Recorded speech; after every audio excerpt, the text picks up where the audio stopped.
청취자 여러분 환영합니다. 오늘은 저희가 받은 자료, 데브옵스 신입 엔지니어 면접 질문이랑 모범 답변들 이걸 좀 깊이 파헤쳐 볼까 합니다. 이게 그냥 뭐 정답 맞히기 이런 거랑은 좀 다르고요. 실제 문제 해결 능력이랑 또 얼마나 성장할 수 있을지 이걸 어떻게 보여주는지가 중요하거든요. 네, 맞아요. 이론만 줄줄 외우는 건 사실 큰 의미가 없죠. 실제 프로젝트 해본 경험이라든지 아니면 고민했던 흔적들 이런 걸 통해서 왜 그렇게 생각하는지를 보여주는 게 핵심인 것 같아요. 그래서 오늘 데브옵스 분야 이제 막 시작하셨거나 아니면 다음 스텝 준비 중인 분들께 좀 실질적인 도움, 통찰 이런 걸 드리는 게 저희 목표입니다.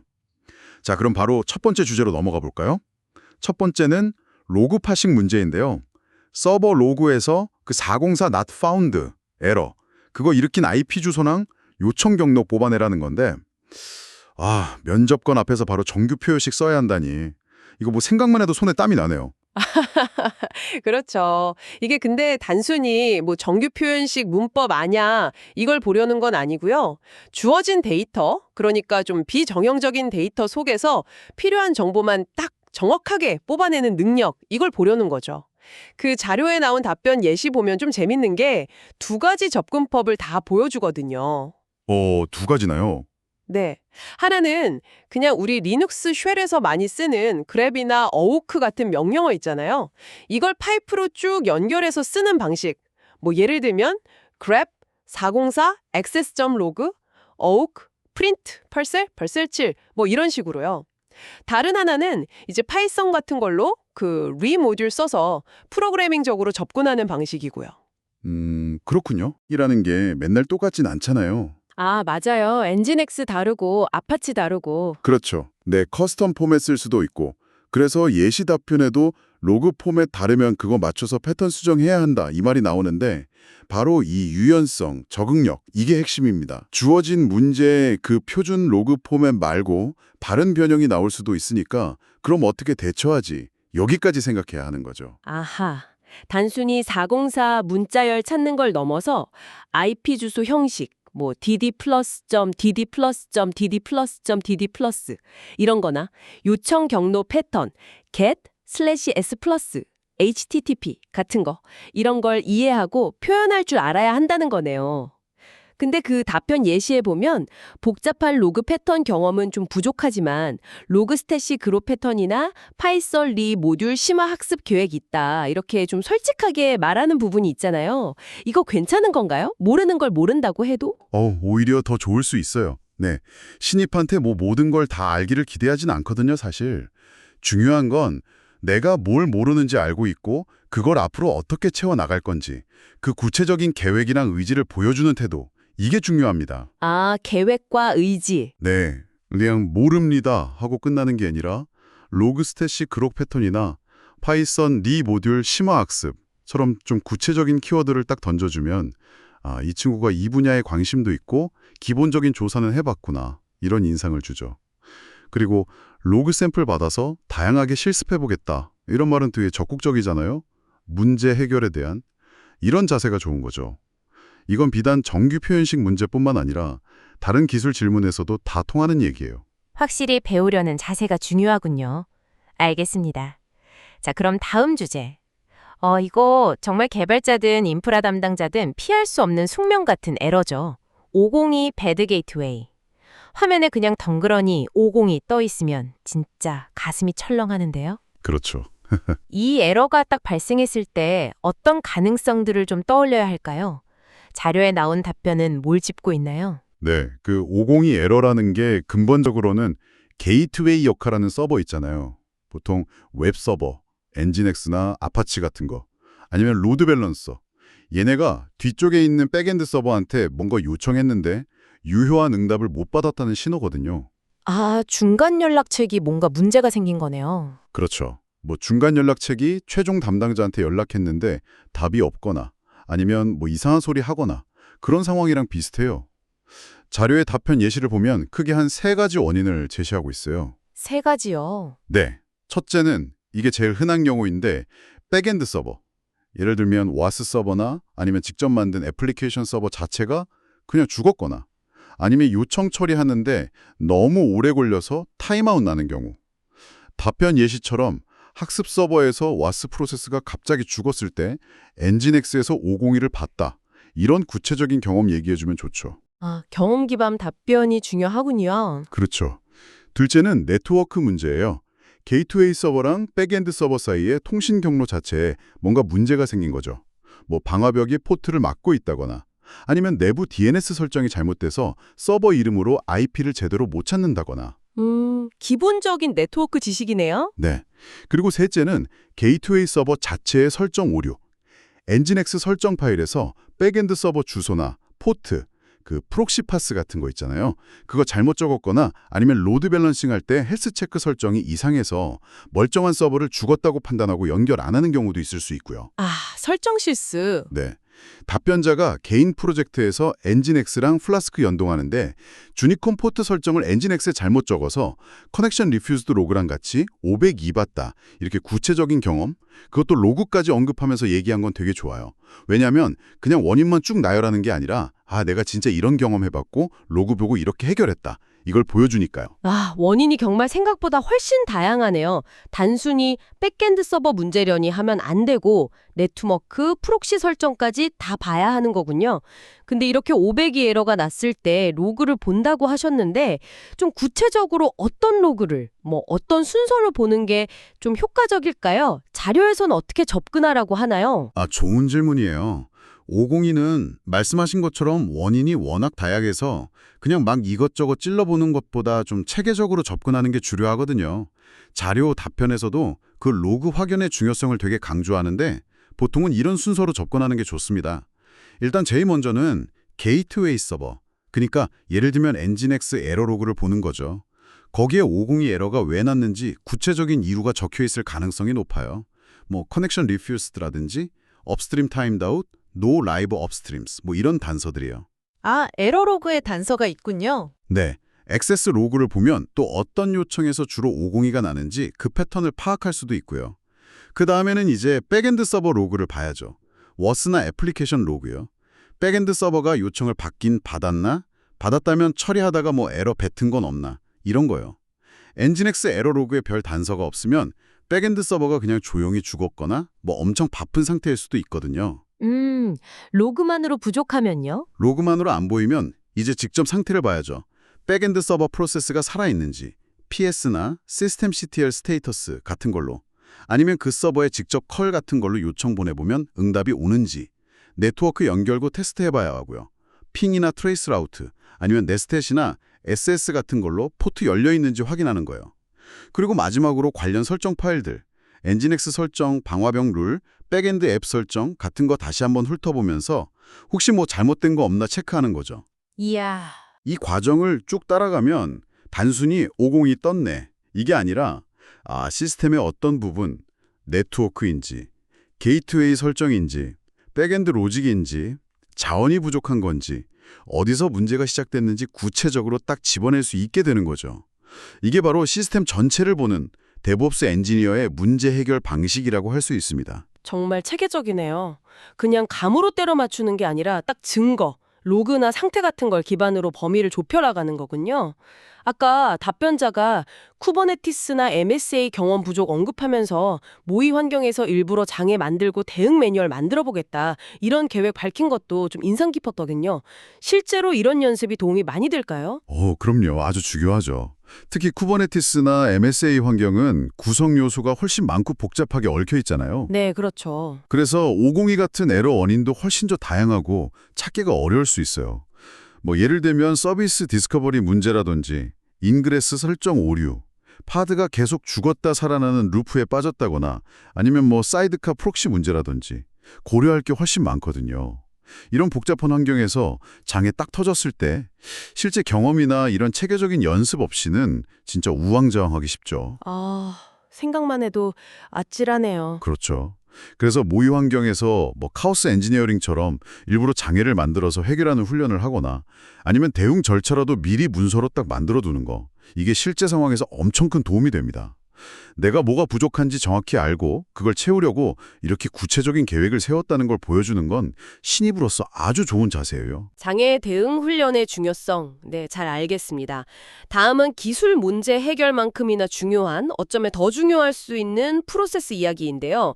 시스템에 장애가 났을 때 상황을 어떻게 전파하고 보고해야 할까요? 이거 잘못하면 진짜 우왕좌왕하다가 혼란만 커지고 문제 해결은 더 늦어질 수도 있잖아요. 자료에서는 어떤 절차를 제안하고 있나요? 네, 이 부분은 진짜 기술 능력 외에 협업 능력, 커뮤니케이션 능력을 보는 아주 중요한 질문이죠. 자료에 나온 답변은 명확하고 신속한 커뮤니케이션, 그리고 정확한 정보 공유, 이 두 가지를 핵심 가치로 삼아서 상당히 체계적인 절차를 제안하고 있어요. 오, 체계적이군요. 네, 첫째는 초기 인지랑 기록. 장애를 딱 처음 본 사람이 관련 증상, 에러 메시지라든지 서비스 영향 범위, 발생 시각 같은 걸 빨리 파악해서 간단하게라도 기록하는 단계고요. 둘째는 내부 전파.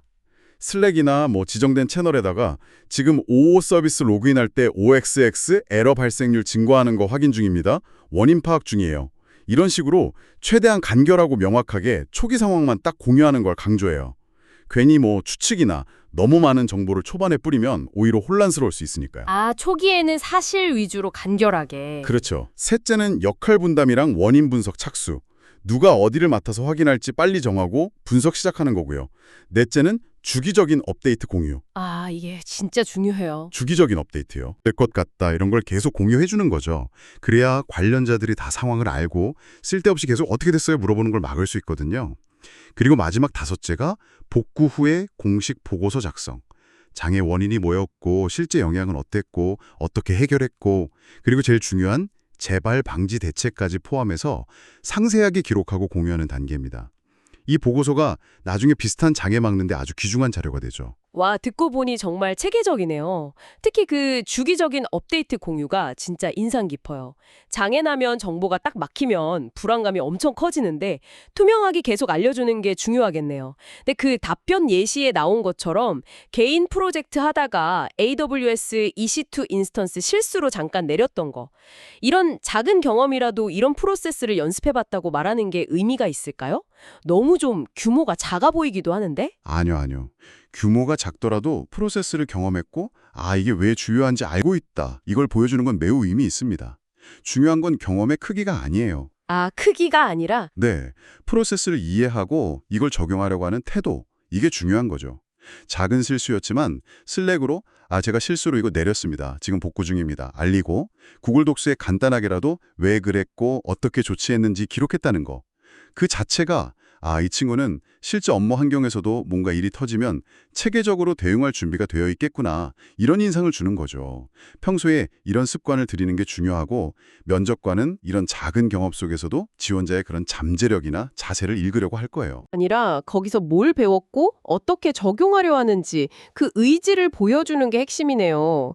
특히 신입으로서 재발 방지책이나 개선 방안 같은 걸 같이 제안하는 게 긍정적이라는 팁도 있었는데 이건 어떤 의미일까요? 이건 단순히 그냥 주어진 문제 해결하고 끝 이게 아니라 내가 이 시스템을 좀 더 안정적으로 만들고 우리 팀의 프로세스를 개선하는 데도 기여하고 싶다. 이런 좀 주도적인 태도를 보여주는 거죠. 아, 주도적인 태도. 네. 물론 신입이 엄청 완벽한 재발 방지책을 내놓긴 어렵겠죠. 하지만 예를 들어서 이번 장애 겪어보니까요. 부분에 대한 모니터링 알람을 좀 추가하면 더 빨리 발견할 수 있을 것 같습니다. 라든지 아니면 이 작업 관련된 절차를 좀 더 명확하게 문서로 남겨두는 게 좋을 것 같아요와 같이 좀 구체적인 아이디어를 제시하는 것만으로도 얘가 문제의 근본 원인까지 고민하고 개선하려고 하는구나. 이런 의지를 충분히 보여줄 수 있다는 거죠. 이건 그냥 시키는 일만 하는 사람이 아니라 같이 시스템을 만들어갈 동료로서의 가능성을 보여주는 아주 중요한 포인트입니다. 네, 문제 해결을 넘어서 개선까지 생각하는 자세. 이거 꼭 기억해둬야겠습니다. 자, 다음은 리눅스 시스템 도구 LSOF에 대한 질문입니다. 리스트 오픈 파일즈의 약자라는데 이 명령어를 언제, 왜 쓰는지 물어보네요. 시스템 문제 진단할 때 꽤 유용하다고 들었어요. 네, 맞습니다. LSOF는 현재 시스템에서 어떤 프로세스가 어떤 파일들을 열어서 쓰고 있는지 이걸 보여주는 아주 강력하고 유용한 명령어예요. 근데 여기서 파일이라고 하는 게 우리가 보통 생각하는 디스크에 있는 데이터 파일뿐만 아니라 그 유닉스 계열 시스템에서는 네트워크 소켓, 그러니까 TCP, UDP 연결 같은 거나 파이프, 디바이스 이런 모든 걸 다 파일 형태로 다루거든요. 그래서 LSOF로 이런 정보들을 다 볼 수 있는 거죠. 아, 네트워크 연결도 파일로 보는군요. 네. 자료에 나온 것처럼 제일 기본적인 사용법은 그냥 터미널에 LSOF 딱 치는 건데 이러면 지금 열려있는 모든 파일 정보가 그냥 와르르 쏟아져 나와서 원하는 정보 찾기가 좀 힘들어요. 그렇죠. 너무 많겠죠? 네. 그래서 보통은 필터링 옵션을 같이 쓰죠. -i 포트 번호 옵션을 예를 들어 LSOF-i 80 이렇게 하면 특정 네트워크 포트, 여기선 80번 포트를 지금 어떤 프로세스가 쓰고 있는지 찾아주는데 아주 유용해요. 아니 어떤 놈이 이 포트 벌써 쓰고 있는 거야? 할 때 딱이죠. 하하. 그럴 때 있죠. 또 -p PID 옵션, 예를 들어 LSOF-p 1234 이렇게 하면 특정 프로세스 아이디, 여기선 1234번 프로세스가 지금 열고 있는 파일 목록을 보여주고요. 특정 데몬 프로세스가 뭐 어떤 설정 파일을 읽고 있나, 어떤 로그 파일에 쓰고 있나 이런 거 확인할 때 유용합니다. 오, 특정 포트를 누가 점유하고 있는지 확인하는 거 이거 진짜 실용적이네요. 서비스 딱 시작하려고 하는데 어드레스 올레디인 유스 에러 뜨면 진짜 당황스러운데 그때 LSOF-i 포트 번호로 딱 확인하고 그 프로세스 찾아서 종료하면 되겠군요. 답변에서도 이 경험 언급했네요.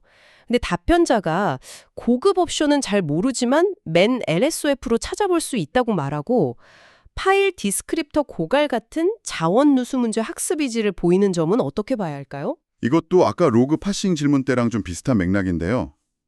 내가 지금 아는 수준을 솔직하게 인정하면서도 필요할 때 정보를 스스로 찾아서 학습할 수 있는 능력, 그리고 그럴 의지가 있다는 걸 보여주는 좋은 태도죠. 맨 LSOF는 리눅스나 유닉스 시스템에서 명령어 매뉴얼 페이지 보는 가장 기본적인 방법이잖아요. 이걸 언급하는 것 자체가 기본적인 시스템 활용 능력은 있구나, 이걸 보여주는 거고요. 아, 맨 페이지 볼 줄 안다는 것 자체가 기본기. 그렇죠. 더 나아가서 파일 디스크립터 고갈 같은 좀 구체적인 문제 상황을 딱 언급한 거는 얘가 단순히 명령어 사용법만 아는 게 아니라 시스템 자원 관리가 왜 중요한지까지 이해하고 있구나, 이런 점을 어필하는 거예요. 파일 디스크립터라는 게 간단히 말하면 프로세스가 파일을 다루려고 운영체제한테 받는 식별자 같은 건데 이게 부족해지면 프로세스가 더 이상 파일을 못 열거나 네트워크 연결도 못 맺는 심각한 문제가 생기거든요. LSOF가 이런 문제 진단할 때도 아주 유용하게 쓰이고요. 마지막으로 실전에서 자주 쓰는 유용한 옵션 있으면 좀 알려주시면 좋겠다. 이렇게 덧붙이는 건 겸손하면서도 적극적으로 배우려는 자세를 보여주는 아주 좋은 마무리죠. 스스로 학습하는 능력이랑 더 깊이 알고 싶어하는 호기심, 이걸 보여주는 게 중요하군요. 자, 이제 마지막 질문입니다. 신입 수준에서 겪었던 가장 어려웠던 기술 문제 해결 경험, 그리고 그 과정에서 뭘 배웠는지 이걸 묻는 질문인데요. 이건 정말 자기 경험을 잘 포장해서 문제 해결 능력이랑 성장 스토리를 보여줘야 하는 뭐랄까 핵심 질문 같네요. 예시로는 AWS EC2 웹서버 CPU 사용률이 갑자기 100%로 치솟았던 경험이 나왔어요. 네, 맞습니다. 이 질문은 단순히 그때 너무 힘들었어요 이런 기술적인 어려움 나열이 아니고요. 문제를 내가 어떻게 분석했고 어떤 과정을 거쳐서 해결했으며 그 경험을 통해 결국 뭘 배웠는지 이걸 좀 구조적으로 잘 전달하는 게 중요해요. 제시된 답변 예시에 그 분석 과정이 상당히 흥미로운데요. 어떤 점이요? 처음에는 탑이나 H탑 같은 기본적인 시스템 모니터링 도구로 현상을 보죠. 특정 웹서버 프로세스, 엔진엑스나 주니콘 같은 애가 CPU를 비정상적으로 많이 쓰고 있네? 이걸 발견해요. 근데 이것만으로는 왜 CPU 사용량이 높은지 그 근본 원인은 알 수가 없잖아요. CPU 사용률 높은 건 결과지 원인이 아니니까요. 그렇죠. 현상일 뿐이죠. 여기서 중요한 전환점이 바로 로그 파일 확인이에요. 관련 로그들을 막 뒤지다가 Too many open files 라는 에러 메시지가 계속 찍히는 걸 발견하는 거죠. 여기서부터 이제 문제의 실마리가 풀리기 시작하는 거예요. Too many open files? 네, 이 메시지는 프로세스가 운영체제가 허용한 파일 개수 제한을 넘어서 더 이상 파일을 못 연다는 뜻이거든요. 아까 LSOF 얘기할 때 나왔던 그 파일 디스크립터랑 관련된 시스템 설정 제한, 즉 윤리밋 값이 너무 낮게 설정돼 있었던 거죠. 와, CPU 문제 원인이 파일 열기 개수 제한이라니. 그렇죠. 결국 트래픽이 늘어나면서 웹서버 프로세스들이 파일을 엄청 많이 열려고 했는데 시스템 제한 유리밋에 딱 걸려서 요청 처리는 제대로 못하고 CPU만 계속 헛돌고 있었던 상황. 이걸 추론해내는 거예요. 해결책으로는 엔진X나 주니콘 같은 애플리케이션 레벨 설정도 좀 만지고 더 근본적으로는 OS 레벨에서 유리밋 값을 적절하게 올려서 문제를 해결했다. 이런 내용입니다. 와, 진짜 CPU 100% 문제 원인이 파일 열기 개수 제한이었다니. 정말 예상 밖의 연결인데요. 단순히 CPU만 들여다봤으면 절대 못 찾았을 것 같아요. 여기서 배운 점으로 표면 현상 너머의 종합적인 지표 확인, 복합적 사고, 문서화 이걸 꼽았는데 이 부분 좀 더 설명해 주실 수 있나요? 네, 이 세 가지 교훈이 이 경험의 핵심 가치라고 할 수 있어요. 첫째, 표면적인 현상 너머의 종합적인 지표 확인이라는 건 CPU 사용률 같은 그냥 겉으로 딱 보이는 지표만 보지 말고 관련 로그 파일, 메모리 사용량, 디스크 I/O, 네트워크 상태, 그리고 유리밋 같은 시스템 설정값까지 좀 다각적으로 살펴보는 거. 요즘 말하는 관찰 가능성의 중요성을 깨달았다는 뜻이죠. 문제가 생긴 그 지점뿐만 아니라 그 주변이랑 시스템 전체를 넓게 봐야 한다는 거예요. 아, 넓게 보는 눈. 그렇죠. 둘째, 단일 원인만 의심하지 않는 복합적 사고. 이건 문제가 생겼을 때 CPU 문제니까 CPU 관련 설정만 봐야지 이렇게 딱 단정 짓지 않고 여러 시스템 구성 요소들, OS, 네트워크, 애플리케이션, 미들웨어 같은 것들이 서로 어떻게 영향을 주고받는지 전체적인 그림을 보면서 다양한 가능성을 열어두고 탐색해야 한다는 교훈이에요. 특히 요즘처럼 분산 시스템 환경에서는 문제가 되게 복합적으로 얽혀있는 경우가 많아서 이런 사고방식이 더 중요하고요. 여러 가능성을 열어두는 거군요. 네. 셋째, 문제 해결 과정 및 재발 방지 대책 문서화. 이건 단순히 문제 해결하고 끝났다. 이게 아니라 그 과정을 좀 상세하게 기록하고 노션이나 깃허브 이시 트래커 같은 걸 써서요. 분석 결과를 바탕으로 똑같은 문제가 또 생기지 않도록 구체적인 대책을 만들어서 공유하는 습관. 이게 중요하다는 거죠. 이건 개인의 성장을 넘어서 팀 전체의 역량을 키우는데도 꼭 필요한 활동입니다.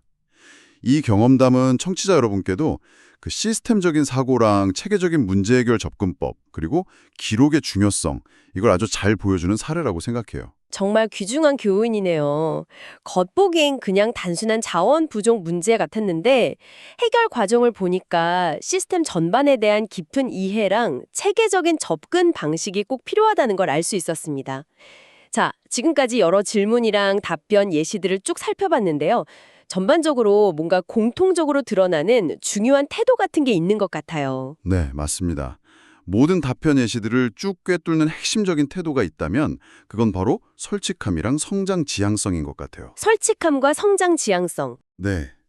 내가 지금 뭐가 부족한지를 명확히 알고 이걸 못 숨기거나 얼버무리지 않으면서도 아까 예시들처럼 복잡한 로그 패턴 경험 부족해요. LSOF 고급 옵션은 잘 몰라요. 쿠버네티스 경험은 아직 없어요. 이렇게요. 그걸 앞으로 어떻게 극복하고 성장해 나갈 건지에 대한 구체적인 계획이랑 강한 의지를 보여주는 거죠. 아, 구체적인 계획. 네. 그냥 막연하게 열심히 배우겠습니다. 이게 아니라 로그 스탯이 그록 패턴 학습할 거예요. 시스템 모니터링 미니 프로젝트 해볼 겁니다. 팀 내 장애 사례 공유 세미나 꼭 참여할게요. 오픈소스 프로젝트나 기술 블로그 사례 분석할 거예요. 같이 좀 구체적인 액션 아이템을 딱 제시하는 게 인상적이었어요. 그리고 또 실제 현장에서는 이거 어떻게 쓰나요? 선배님들의 노하우는 뭔가요? 이렇게 끊임없이 질문하면서 배우려는 적극적인 자세를 보여주는 것도 중요하고요. 왜냐하면 면접관은 지원자의 현재 기술 수준도 보지만 그것만큼이나 어쩌면 그 이상으로 앞으로 이 친구가 얼마나 더 성장할 수 있을까? 즉 성장 잠재력을 보고 싶어 하거든요. 그렇군요. 기술적인 역량도 당연히 중요하지만 결국에는 끊임없이 배우고 발전하려는 태도, 그리고 동료들이랑 같이 성장하려는 그런 의지, 이걸 보여주는 게 데브옵스 엔지니어로서 정말 중요한 자질이다 이런 말씀이시네요. 오늘 저희는 데브옵스 신입 면접에서 나올 법한 질문들을 통해서 로그 파싱부터 502 에러 진단, 장애 대응 프로세스, 시스템 도구 활용, 그리고 문제 해결 경험 공유까지 아주 다양한 측면을 깊이 있게 다뤄봤습니다. 이 모든 논의를 통해서 우리가 얻을 수 있는 핵심적인 메시지는 뭘까요? 결국 탄탄한 기술 기본기는 당연히 필수지만 그 위에 시스템 전체를 보는 눈, 체계적인 문제 해결 능력, 명확한 커뮤니케이션 능력, 그리고 무엇보다 중요한 건 끊임없이 배우고 개선하려는 적극적인 자세와 성장 마인드, 이걸 다시 한번 확인할 수 있었던 것 같습니다. 마지막으로 청취자 여러분께 스스로에게 한번 던져볼 만한 질문 하나를 남기면서 마무리하고 싶습니다. 오늘 우리가 다룬 특정 명령어 사용법이나 에러 코드 해결, 이런 것 너머에 있는 질문인데요. 바로 이겁니다. 나는 단순히 내 눈앞의 문제를 해결하는 데 그치고 있는가? 아니면 그 문제 이면에 숨겨진 시스템의 동작 원리를 파고들어서 깊이 이해하려고 노력하고 있는가? 그리고 거기서 얻은 아주 작은 통찰이라도 꾸준히 기록하고 내 것으로 만드는 습관을 가지고 있는가? 어쩌면 이렇게 끊임없이 왜? 라고 질문하면서 본질을 탐구하는 그런 체계적인 호기심, 그리고 꾸준한 성찰이야말로 이렇게 빠르게 변화하는 기술 환경 속에서 가장 강력하고 또 지속 가능한 경쟁력이 아닐까? 그런 생각을 해봅니다. 깊이 생각해 볼 만한 질문이네요. 오늘 저희와 함께 이 흥미로운 데브옵스 엔지니어의 세계를 탐험해 주셔서 정말 감사합니다. 다음 시간에도 여러분의 지적 갈증을 해소해 드릴 재미있는 자료들과 함께 돌아오겠습니다.